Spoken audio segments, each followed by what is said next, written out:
Hello guys, welcome back in hint centric. और आज हमारे पास है कुछ स्पेशल हिंट सेंट्रिक, जिसमें से सबसे पहला नाम है बोराजीन। बोराजीन आपने सुना होगा, बोराजोल भी सुना होगा।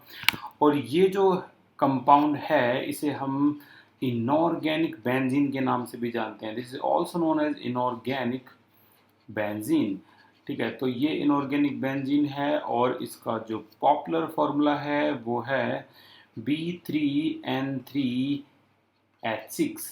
ये इसका फॉर्मूला है। इसे इनऑर्गेनिक बेंजीन कहते हैं। हालांकि ऑर्गेनिक बेंजीन आप समझते हो, इससे C6H6 ये ऑर्गेनिक बेंजीन है। अब इसका जो स्ट्रक्चर है वो किस तरीके से बना सकते हो आप, तो नॉर्मल जो है इसका स्ट्रक्चर N, इस तरीके से यहाँ पर B, यहाँ भी इस तरह से B, फिर से N, और फिर से यहाँ B, यहाँ N, और ये भी। और हर पोजीशन पे आप यहाँ क्या लगा सकते हो, हाइड्रोजन। तो ये आपका बन जाता है क्या, इनऑर्गेनिक बेंजीन। ठीक है ना, इस तरीके से इसे हम इनऑर्गेनिक बेंजीन बोलते हैं। ठीक है। अगर कुछ डायग्राम देखोगे तो यहाँ बी और एन के बीच में डबल बॉन्ड भी दिखा सकते हो आप चाहो तो ये परफेक्ट फॉर्मूला है आपका इनऑर्गेनिक बेंजीन। आगे अगर हम चले तो अगर ये समझ में आ जाए तो एक और अजीब सा नाम आता है, जिसे कहते हैं बोराजोन। अब बोराजोन क्या है, तो इस बोराजोन को बोलते हैं हम इनऑर्गेनिक इनऑर्गेनिक वो बेंजीन था। ये इनऑर्गेनिक ग्रेफाइट होता है। तो कॉम्पिटिटिव एग्जाम में कंफ्यूज करने के लिए वो इनऑर्गेनिक बेंजीन बोराजीन बोराजोन को भी दे सकते हैं। ये इनऑर्गेनिक ग्रेफाइट होता है और इसका फॉर्मूला कुछ ज़्यादा नहीं, बोरोन और नाइट्रोजन, यानी बोरोनाइट्राइड, यानी बोरोनाइट्राइड बोल सकते हो उसको।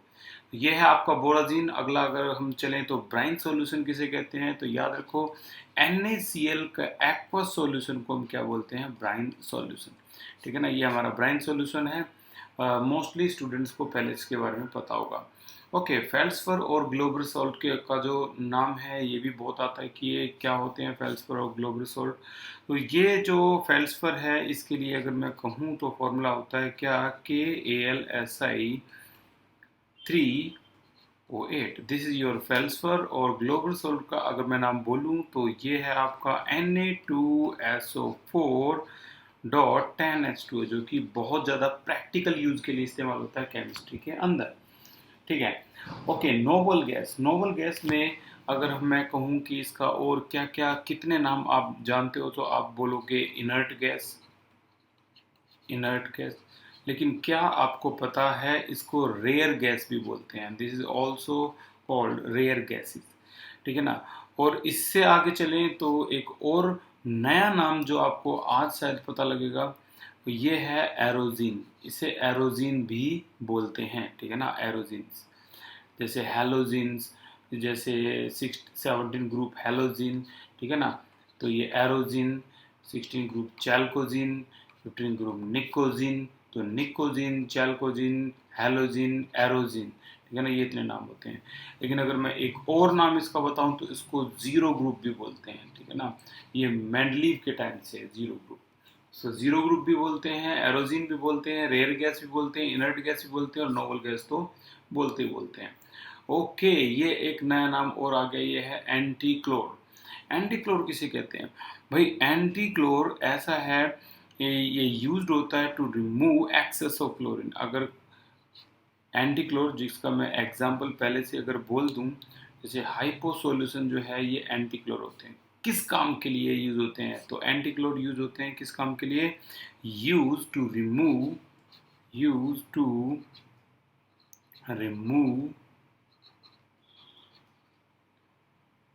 Access of chlorine.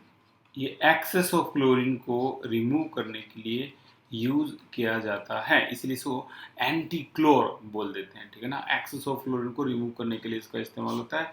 एग्जाम्पल आप हाइपो लिख सकते हो। ओके, सुपर हेलोजन किसे कहते हैं, सुपर हेलोजन। तो मैं बता दूं, फ्लोरीन को सुपर हेलोजन बोलते हैं। This is super halogen fluorine.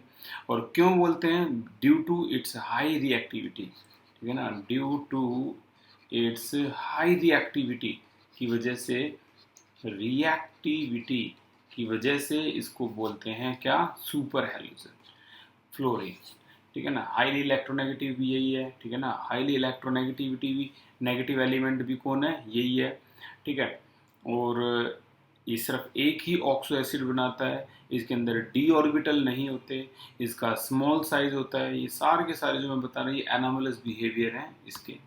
आगे चले तो ऐसा हैलोजन का नाम बताओ जो सबलाइम होता है ऑन हीटिंग, गर्म करने पर ये सीधा किस फेज में जाएगा, गैस फेज में, सब्लिमेट होगा। तो आंसर है इसका आयोडीन। आयोडीन एक ऐसा हैलोजन है जो सबलाइम होता है ऑन हीटिंग। तो उम्मीद है आपको ये जो कुछ टॉपिक हैं जो नए लगे होंगे आपको समझ में आए होंगे। तो इसी तरह के टॉपिक को जानने के लिए देखते रहिए हिंट्स एंड ट्रिक। बहुत खास और बहुत कम टाइम में आपकी ये प्रिपरेशन करता है। Thank you so much.